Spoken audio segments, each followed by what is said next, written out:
बोलो गुरुदेव भगवान की जय। प्यारे कृष्ण कन्हैया लाल की जय। श्री योग वासिष्ठ महारामायण 53वां सर्ग और स्थिति प्रकरण चल रहा है।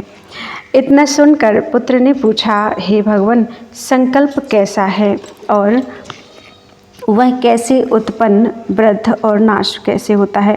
दाशर बोले, हे पुत्र, अनंत जो आत्म तत्व है वह सत्ता समान रूप है। जब वह चैतन्य सत्ता द्वैत के सम्मुख होती है तब चेतना का लक्ष्य जो वृत्ति ज्ञान रूप है वही बीज रूप संबित उल्लास मात्र सत्ता को पाकर घन भाव को प्राप्त होता है। फुरने से आकाश को चेतता है और आकाश को पूर्ण करता है। जैसे जल से मेघ होता है वैसा ही फुरने की दृढ़ता से आकाश होता है। अपना स्वरूप आत्मसत्ता से भिन्न भासता है। यह भावना चित्त में भावित हो जाती है। जैसे बीज अंकुर भाव को प्राप्त होता है तैसे ही सत्य संबित संकल्प भाव को प्राप्त होता है। संकल्प से ही संकल्प उपजता है और आप ही बढ़ता है, जिससे सुखी दुखी होता है। तब अचल रूप में चित्त संवेदन दृश्य की ओर फुरता है, तब उस फुरने का नाम संकल्प होता है। और स्वरूप से भूलकर जब दृश्य की ओर फुरता है तब संकल्प वृद्ध होता है और जगत जाल रचता है। कुछ प्रपंच है वह संकल्प का रचा संकल्प मात्र है। जैसे समुद्र जल मात्र होता है, जल से भिन्न नहीं, तैसे ही जगत भी संकल्प है, भिन्न नहीं। आकाश मात्र से भ्रांति रूप जगत फुराया है। जैसे मृग तृष्णा का जल और आकाश में द्वितीय चंद्रमा भासता है, तैसे ही तुम्हारा उपजना और बढ़ना भ्रम मात्र है। जैसे तम का चमत्कार होता है तैसे ही यह जगत मिथ्या संकल्प से उदय हुआ तुझको भासता है। हे पुत्र, तेरा उपजना भी असत्य है और बढ़ना भी असत्य है। जब तू इस प्रकार जानेगा तब इसकी आस्था लीन हो जाएगी। यह पुरुष है, वह है, मैं हूँ, ये सब भाव दुख सुख सहित पदार्थ अज्ञान से व्यर्थ भासते हैं और इनमें आस्था करके हृदय से तपता रहता है। अहम त्वम आदिक दृश्य सब असत्य रूप हैं। जब यह भावना करेगा तब तू पृथ्वी में कल्याण रूप होकर विचरेगा और फिर संसार को प्राप्त नहीं होगा। अहम त्वम से आदि होकर जब सब दृश्य की भावना हृदय से जाएगी तब इसका अभाव हो जाएगा। हे पुत्र, फल को तोड़कर मर्दन करने में भी कुछ यत्न होता है, परंतु आपसे सिद्ध और भाव मात्र संकल्प के त्याग करने में कुछ यत्न नहीं। फूल के ग्रहण करने में भी यत्न है, क्योंकि हाथ का स्पंद होता है, पर इसमें जो कुछ भाव रूप है वह है नहीं, तो उसके त्यागने में क्या यत्न है। इससे कुछ है नहीं। इस दृश्य प्रपंच से बेपर्याय भाव करना कि ना मैं हूँ ना जगत है। जिस पुरुष ने इस दृश्य जगत का सद्भाव संकल्प नाश किया है वह शांति रूप होता है। यह संकल्प तो एक निमेष में लीला से जीत लेता है। भाव रूप जो आत्मसत्ता है उसमें जब अपना उपशम करे तब स्वस्थ होता है। जो शुद्ध मन से मन को छेदेगा वह आत्म तत्व में स्थित होगा। इसमें क्या यत्न है। संकल्प के उपशम हुए जगत उपशम होता है और संसार के सब दुख मूल से नाश हो जाते हैं। संकल्प मन बुद्धि जीव अहंकार आदि जो सब नाम हैं ये भेद कहने मात्र हैं, इनके अर्थ में कुछ भेद नहीं। जो कुछ दृश्य प्रपंच जाल है वह सब संकल्प मात्र है। संकल्प के अभाव हुए कुछ नहीं रहता। इससे संकल्प को हृदय से काटो। आकाश की नाई जगत शून्य है। जैसे आकाश में नीलता भ्रांति से भासती है तैसे ही यह जगत असत्य से विकल्प से उठा है। संकल्प और जगत दोनों असत्य हैं, इससे सब असत्य रूप है। असत्य रूप संकल्प ने यह सब सिद्ध किया है। इसकी भावना में आस्था करनी मिथ्या है। जब ऐसे जाना तब इष्ट रूप किसको जाने, वासना किसकी करे और अनिष्ट किसको जाने। तब सब वासना नष्ट हो जाती है और वासना के नष्ट हुए सिद्धि प्राप्त होती है। हे पुत्र, जो यह जगत सत्य होता तो विचार किए से भी दृष्टि आता, सो तो विचार किए से इसका शेष कुछ नहीं रहता। जैसे प्रकाश के देखे से तम दृष्टि नहीं आता, तैसे ही विचार कर देखे से जगत सत्य नहीं भासता। इससे यह अविचार से सिद्ध है, असत्य रूप है और बुद्धि की चपलता से भासता है। जिस पुरुष को जगत भावना उठ गई है उसको जगत के सुख दुख स्पर्श नहीं करते। निर्णय से जो असत्य रूप जाना उसमें फिर आस्था नहीं उदय होती, और जब आस्था गई तब भाव अभाव बुद्धि भी नहीं रहती। संसार के सुख सब मिथ्या मन के फुरने से हैं और मनोराज के नगरवत स्थित हुए हैं। भूत भविष्य वर्तमान जगत मन की वासना से फुरता है और मानसिक शक्ति में स्थित है। वह मन क्षण में बड़ा दीर्घ आकार करता है और क्षण में ऐसा सूक्ष्म आकार धरता है कि ग्रहण करिए तो ग्रहण नहीं किया जाता। जैसे समुद्र की लहर को ग्रहण करिए तो पकड़ी नहीं जाती, तैसे ही मन है। यद्यपि बड़े आकार संयुक्त जगत भासता है तो भी कुछ वस्तु नहीं है, क्षणभंगुर है और असार वासना से भासता है और वासना के क्षय हुए शांत हो जाता है। जब तुमको वासना फुरे तब उसी काल में उसको शीघ्र ही त्याग कर ऐसी भावना कर कि यह सब दृश्य प्रपंच है, कुछ है नहीं। असत्य रूप है तो वासना नष्ट हो जाएगी, इसमें कुछ संदेह नहीं। जो यह जगत हो तो इसको त्याग करने में यत्न भी हो, पर यह तो असत्य भूतों का प्रपंच है। इसके अर्थ चिकित्सा करने में तुझको खेद कुछ न होगा। जो है ही नहीं तो उसके त्याग में क्या यत्न है। यदि यह संसार सत्य होता तो इसके नाश निमित्त कोई न प्रवर्तता, पर यह तो असत्य रूप है और विचार किए से कुछ नहीं पाया जाता। इससे असत्य अहंकार रूप दृश्य को त्याग कर सत्य आत्मा को अंगीकार करो। जैसे धान से भूसी निकालकर चावल को अंगीकार करते हैं, तैसे ही यत्न करके सर्व दृश्य को त्याग के आत्म पद को प्राप्त हो। यह परम पुरुषार्थ है और क्रिया किस निमित्त करता है। मल रूप संसार का नाश कर और युक्ति करके जान कि संसार असत्य कृत्रिम रूप है तो उसके नाश में क्या यत्न है।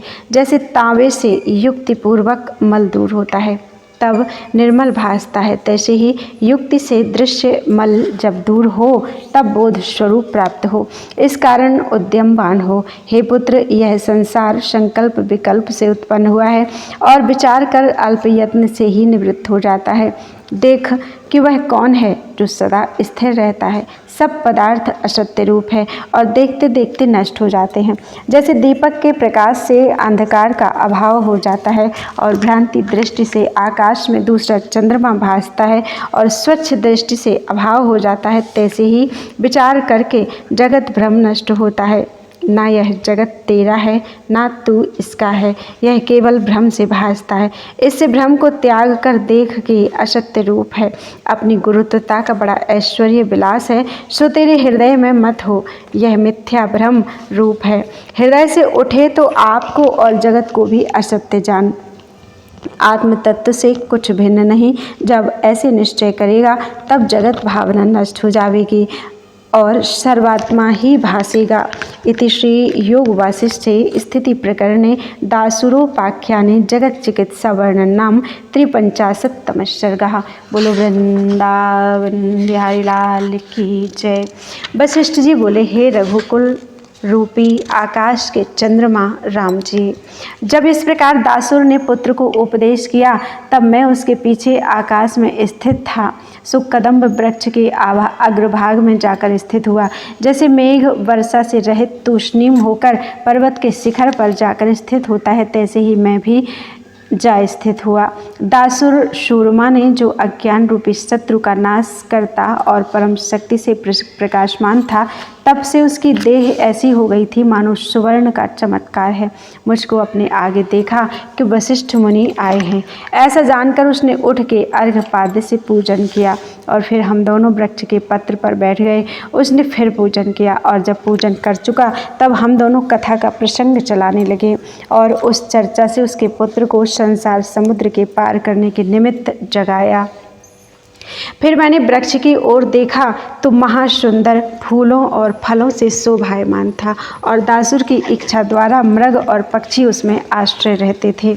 उसके पुत्र को हमने विज्ञान दृष्टि से रमणीय दृष्टांत और युक्ति सहित उपदेश किया और नाना प्रकार के विचित्र इतिहासों से उस बालक को जगाया। रात्रि को हम सिद्धांत कथा में लगे रहे और हमको एक मुहूर्तवत रात्रि हुई। जब प्रातः काल हुआ तब मैं उठ खड़ा हुआ और दासुर अपने पुत्र संयुक्त मेरे साथ चला। जहाँ तक कदम का आकाश तल था वहाँ तक वे मेरे संग आए, पर मैं बहुत करके उनको ठहराया और मैं गंगा जी की ओर चला और स्नान करके सप्तऋषि के मंडल में जाए स्थित हुआ। हे रघुनंदन, यह दासुर का आख्यान मैंने तुमसे कहा है। यह जगत प्रतिबिंब आकाश के सदृश है, प्रत्यक्ष भासता है तो भी यह सत्य रूप है। जगत के निरूपण निमित्त मैंने यह आख्यान तुमको सुनाया है। यह जगत असत रूप है, कुछ वस्तु नहीं। बुद्धि में तुम इसमें राग मत करो। जब इस कथा का सिद्धांत हृदय में धारण कर विचारोगे तब संसार रूपी मल तुमको स्पर्श ना करेगा। इति श्री योग वासिष्ठे स्थिति प्रकरणे दासुरोपाख्यान समाप्तिर्नाम चतुष्पंचाशत्तम सर्गः। बोलो वृंदावन बिहारी लाल की जय। वशिष्ठ जी बोले, हे राम जी, यह प्रपंच है ही नहीं। ऐसे जान के सब पदार्थों से निराग हो जा। जो वस्तु है ही नहीं उसकी आस्था करनी क्या। इस प्रपंच के भासने न भासने से तुमको क्या है। तुम निर्विघ्न होकर आत्म तत्व में स्थित हो और ऐसे जानो कि जगत है भी और नहीं भी है। इस निश्चय से भी तुम असंग हो जाओ।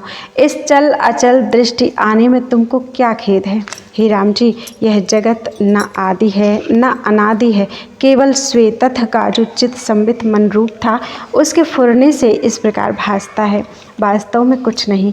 यह जगत किसी कर्ता ने नहीं किया और न किसी अकर्ता ने किया है, केवल आभास रूप है और आभास में कर्ता अकर्ता पद को प्राप्त हुआ है, पर अकृत्रिम रूप है और किसी का किया नहीं। इससे तुमको इससे संबंध ना हो, यह भावना हृदय में धारो कि कुछ नहीं है, क्योंकि किसी कर्ता से नहीं उत्पन्न हुआ। आत्मा सर्व इंद्रियों से अतीत जड़ की नाई अकर्ता रूप है, उसको कर्ता कैसे कहिए। यह कहना नहीं बनता। यह जो जगत जाल अकस्मात फुराया है सो आभास रूप है, उसमें आसक्त होना क्या है। यह असत भ्रांति रूप है, इसमें आस्था मूढ़ बालक करते हैं, बुद्धिमान नहीं करते। स्वरूप में जगत उपजा नहीं और नाश भी नहीं होता, निरंतर दृष्टि में आता है और अज्ञान से बारंबार भावना होती है तो भी कुछ है नहीं, असत रूप है और निरंतर प्रत्यक्ष नष्ट होता जाता है। तुम विचार करके देखो कि अवस्था और स्थान कहाँ जाते हैं और कहाँ गए हैं। इससे तुम सब इंद्रियों से अतीत जो आत्म तत्व अकर्ता रूप है उसमें स्थित होकर विगत ज्वर हो जाओ। वास्तव में जगत कुछ बनी नहीं है, पर आत्मसत्ता में बना भासता है। तुम सत्ता में नित्य दृढ़ हो जाओ। जैसे हुआ है तैसे है, भाव अभाव दुख दशा है। आदर्श रूपी आभास में दीर्घ रूप दृश्य स्थित हुआ, जैसे हुआ है तैसे ही है, विपर्य नहीं होता। हे राम जी, दृश्य धर्म में अपराजित काल है सो अनंत है। दृश्य पदार्थ का कुछ अंत नहीं। जो आत्म विचार से देखिए तो स्वप्नवत है, कुछ है नहीं। जो वास्तव में ऐसे हो तो उसमें आस्था करके यत्न करना व्यर्थ है। जगत के पदार्थ नाश रूप हैं, इनमें आस्था नहीं बनती, क्योंकि आत्मा सत्य है और जगत असत है। इससे अन्योन्य विलक्षण स्वभाव है।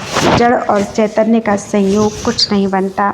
जगत के पदार्थ आदि स्थिर मानिए तो नहीं रहते, इस कारण आस्था शोभा नहीं पाती। जैसे जल के तरंग का आश्रय लेकर कोई पार हुआ चाहे तो दुख पाता है, तैसे ही जगत के पदार्थों का आश्रय करने से जीव दुखी होता है। जगत की आस्था करना ही बंधन है और नाश रूप है। तुम स्थिर रूप हो, इससे आस्था नहीं संभवती। कभी जल के तरंग और पर्वत का संबंध हुआ है।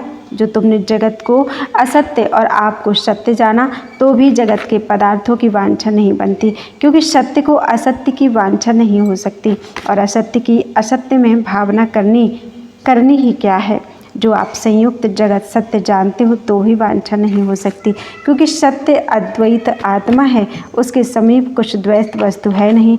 तुम तो एक अद्वैत हो, वांछा किसकी करते हो। इससे तुमको किसी पदार्थ की इच्छा अनिच्छा नहीं बनती।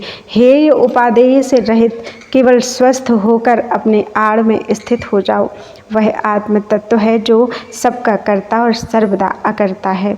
कदाचित कुछ नहीं करता है और उदासीन की नाई स्थित है। जैसे दीपक सब पदार्थों को प्रकाश करता है और किसी की इच्छा अपने अर्थ सिद्ध करने के निमित्त नहीं करता, स्वाभाविक ही प्रकाश रूप है, तैसे ही आत्म तत्व सबका करता है और उसका कर्ता कोई नहीं। जैसे सूर्य सबकी क्रिया को सिद्ध करता है और आप किसी क्रिया का आश्रय नहीं, क्योंकि आप ही प्रकाश रूप है, चलता है और कदाचित चलायमान नहीं होता। और जो सूर्य का प्रतिबिंब चलता भासता है, सो प्रतिबिंब का चलना सूर्य में नहीं है। तैसे ही तुम्हारा स्वरूप आत्मा सदा अकर्ता अचल है, उसमें स्थिर हो। जितना कुछ जगत भासता है उसमें विचरो, परंतु सद्भावना करके उसमें बंधायमान मत हो। यह असत रूप है। हे राम जी, यद्यपि प्रत्यक्ष आदि प्रमाणों से जगत सत भासता है तो भी है नहीं। स्वतः चित्त होकर विचारो, आपको विचारो और आप में स्थित हो, तब जगत कुछ न भासेगा। जो प्रत्यक्ष बड़े तेज बल और वीर से संपन्न भासता है, यदि अंतर्धान हो गया तो सत्य कैसे कहिए। इस विचार से भी तुमको जगत की भावना नहीं बनती। जैसे चक्र पर आरूढ़ होने से सब स्थान भ्रमती दृष्टि आते हैं और स्वप्न नगर से भ्रम भासता है, सो किसी कारण से नहीं होता, आभास रूप मन के फुरने से उपज आता है।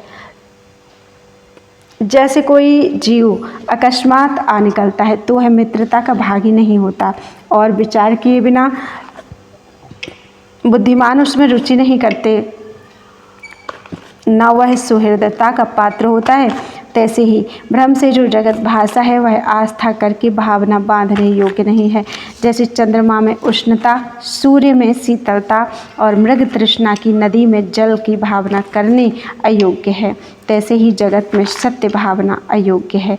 यह संकल्पपुर स्वप्न नगर द्वितीय चंद्रमावत असत्य है, भ्रम करके सत्य भासता है।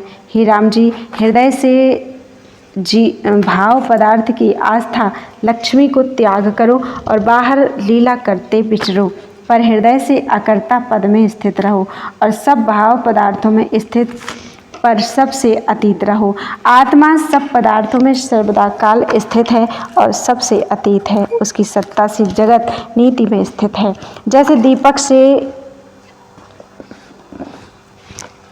सब पदार्थ प्रकाशवान होते हैं, पर दीपक इच्छा से रहित प्रकाशता है, इससे सबकी क्रिया सिद्ध होती है। और जैसे सूर्य आकाश में उदय होता है और उसके प्रकाश से जगत का व्यवहार होता है, तैसे ही अनिच्छित आत्मा की प्रकाश सत्ता से सब जगत प्रकाशता है। जैसे इच्छा से रहित रत्न का प्रकाश होता है और स्थानों में फैल जाता है, तैसे ही आत्मदेव की सत्ता से जगत गण प्रवर्तित हैं। वह करता है पर इंद्रियों के अंतर्गत स्थित है, इस कारण कर्ता भोक्ता वही है। इस प्रकार दोनों आत्मा में बनते हैं। कर्ता भोक्ता हो सकता है और अकर्ता अभोक्ता भी है। जिसमें तुम अपना कल्याण जानो उसमें स्थित हो जाओ। हे राम जी, इस प्रकार निश्चय करो कि सब में मैं हूँ और अकर्ता अभोक्ता हूँ। ऐसी दृढ़ भावना से जगत के कार्य करते भी कुछ बंधन ना होगा और आत्मा कर्तव्य भोक्तव्य से रहित है। इस प्रकार निश्चय करने से भोग की वासना निवृत्त हो जाएगी, तब भोग की और फिर न चित्त आवेगा, तब भोग की ओर फिर न चित्त आवेगा। जिसको यह निश्चय है कि मैंने कदाचित कुछ किया नहीं और सदा अक्रिय रूप हूँ, वह भोग के समूहों की कामना किस निमित्त करेगा और त्याग किसका करेगा। इसलिए तुम यही निश्चय करो कि मैं नित्य अकर्ता रूप हूँ। जब यह बुद्धि दृढ़ होगी तब परम अमृत रूप समान सत्ता शेष रहेगी। अथवा यही निश्चय धरो कि सबका कर्ता मैं हूँ, मैं महाकर्ता हूँ और सबके हृदय में स्थित होकर सब कार्य करता हूँ। हे राम जी, यह दोनों निश्चय तुमको कहे गए हैं, जिसमें तुम्हारी इच्छा हो उसमें स्थित हो। जहाँ यह निश्चय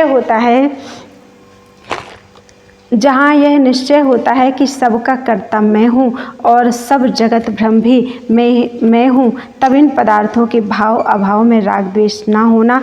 जो सब आप ही से हुआ है तो राग द्वेष किसका करें। उसको यह निश्चय होता है कि यह शरीर मेरा दग्ध होता है, यह शरीर सुगंधाधिक से लीला करता है, उसको खेद और उल्लास किसका हो। इससे तुमको जगत के क्षोभ, उल्लास, उदय अस्त में, सुख दुख में समान होना होगा। सबका कर्ता मैं हूँ तो खेद उल्लास भी मैं करता हूँ, और जब आत्मा और कर्तव्य की एकता हुई तब खेद उल्लास सब आप ही लय हो जाता है और सत्ता समान शेष रहता है। वही सत्ता भाव पदार्थ में अनुस्यूत होकर स्थित है, और उसमें जब चित्त स्थित होता है तब फिर दुख नहीं पाता। हे राम जी, सबका कर्ता आपको जानो। दोनों निश्चय, सबका कर्ता आपको जानो कि कर्ता पुरुष मैं हूँ, व अकर्ता जानो कि मैं कुछ नहीं करता। अथवा दोनों निश्चय त्याग कर निसंकल्प निर्मल हो जाओ तो तुम्हारा जो स्वरूप है वही सत्ता शेष रहेगी। यह जगत है, यह मैं हूँ, यह मेरा है, इस कुत्सित भावना को त्याग करो। इस अभिमान में स्थित न होना इस देह में अहंकार कालसूत्र नाम करके नरक की प्राप्ति का कारण है, नरक का जाल है। शस्त्र की वर्षा होती है, इससे देहाभिमान दुखों का कारण है, अर्थात अनंत दुखदायक है। इससे पुरुष प्रयत्न करके इसका त्याग करो। यह सबको नाश करता है। भावी कल्याण जो श्रेष्ठ पुरुष है वे इससे स्पर्श नहीं करते। जैसे चांडाली की गोद में श्वान का मांस हो तो उसके साथ श्रेष्ठ पुरुष संग नहीं करते, तैसे ही देहाभिमान से स्पर्श ना करना यह महानीच है। यह अहंकार रूपी बादल नेत्रों के आगे पटल है, इससे आत्मा नहीं भासता। जब विचार करके इस पटल को दूर करोगे तब आत्मसत्ता का प्रकाश उदय होगा। जैसे मेघ घटा के दूर होने से चंद्रमा प्रकाशित होता है, तैसे ही अहंकार के अभाव से आत्मा प्रकाशता है। जब तुम इन निश्चयों में निश्चय धारोगे, कोई निश्चय धारोगे, तब सब दुखों से रहित शांत पद को प्राप्त होगे। यह निर्णय सबसे उत्तम है और उत्तम पुरुष इस निश्चय में सदा स्थित हैं। अब तुम भी विधि अथवा निषेध दोनों में कोई निश्चय धारण करो। इति श्री योग वासिष्ठे स्थिति प्रकरणे कर्तव्य विचारो नाम पंचाशत्तम सर्गः। बोलो वृंदावन बिहारी लाल की जय। त्वदीयमस्तु गोविंदम तुभ्यमेव समर्पये तेन त्वदङ्घ्रि कमलेन ते यच्छ शाश्वतीम्।